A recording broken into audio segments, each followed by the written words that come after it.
নমস্কার, আমি শ্রী মিলন অধিকারী। দেখতে থাকুন শ্রী মিলন অধিকারী চমৎকার টোটকার। চ্যানেলটিকে সাবস্ক্রাইব, লাইক এবং শেয়ার, কমেন্ট বক্সে অবশ্যই কমেন্ট করবেন।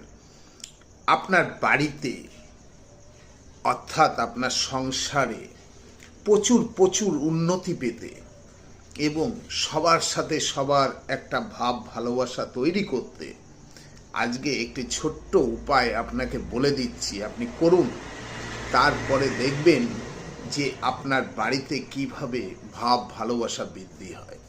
আপনি বুধবার ঠিক 2 থেকে 3টের মধ্যে এই উপায়টি করবেন। একটি কাচের শিশি নেবেন, কাচের শিশিতে সম্পূর্ণ নুন দিয়ে ভরে দিন। ভরে দিয়ে আপনি ওর মধ্যে 3টে লবঙ্গ, ফুলযুক্ত লবঙ্গ রেখে আপনি মুটকিটিকে ভালোভাবে আটকে রাখুন। রেখে আপনার ঘরে পূর্ব কিংবা উত্তর কোণে আপনি রেখে দিন, রান্নাঘরে। তারপরে দেখবেন কিভাবে আপনার বাড়িতে ভাব